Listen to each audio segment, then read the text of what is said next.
Adrian High School, Lisa Eddy will leave. Thank you very much.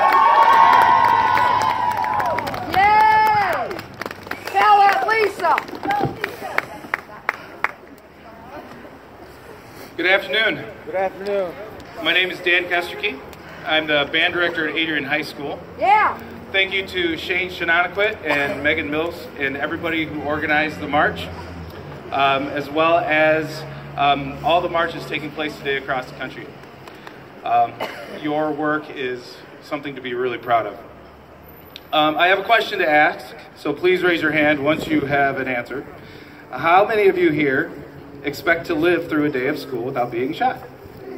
Yeah, all right. Most hands go up. That's pretty good. Even the counter-protesters here and throughout this county want their children to live through school. We have something in common. Let's start working together. Well, teachers, educators,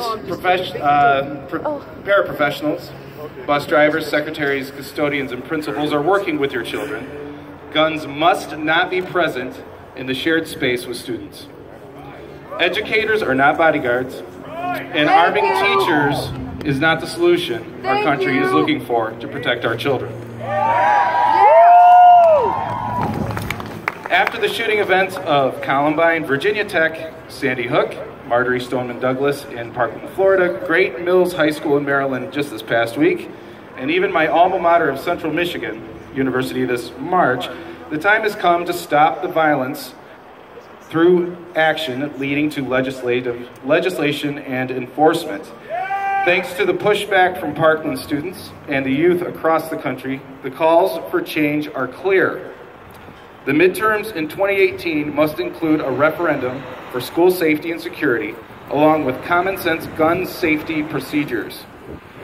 I'm not asking for a wave, but demanding a political tsunami reworking our political landscape, ending gerrymandering and the political stalemate of congressional constipation occurring both at state and national levels to common sense gun enforcement can pass.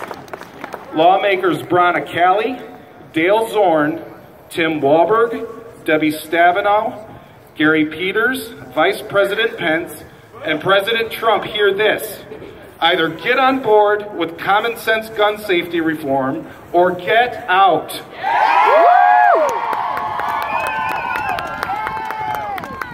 Arming teachers is not the solution our country is looking for to protect our children. Thank you.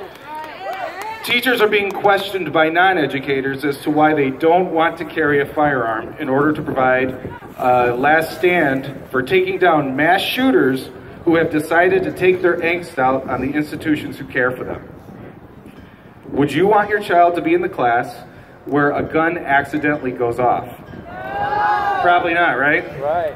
Maybe you should ask the parents of those students in Oklahoma or Georgia or in California where a firearms safety trainer checked the round in the barrel by shooting it at the ceiling and squeezing the trigger.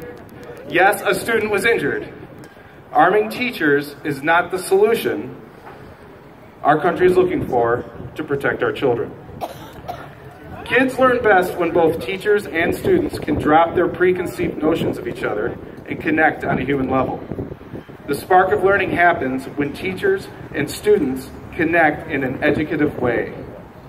Those trained to carry concealed weapons are professionals taught to have their guards up at all times.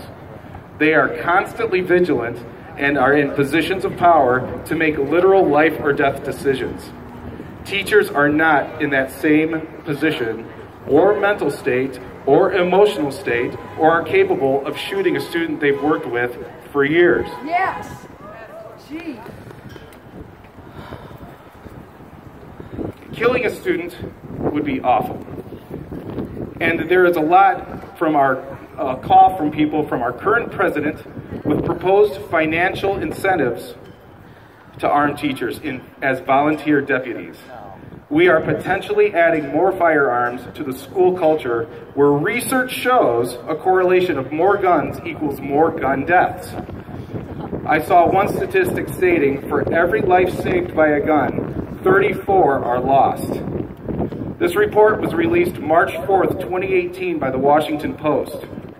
The rest of the statistics in that article are 1 justifiable homicide, 34 homicides by crime, 74 suicides by gun, and 2 accidental gun deaths per day in America.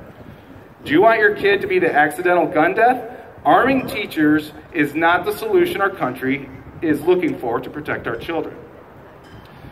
There are some pragmatic steps shown to secure our school. Number 1, keeping all doors within the school locked at all times is a great start. This generates time for students and teachers to hide or run so that the professionals can remove the attacker. Number 2, school administrators, teachers, parents, and students must continue having conversations about safety with students so they know where to go or how to report problems.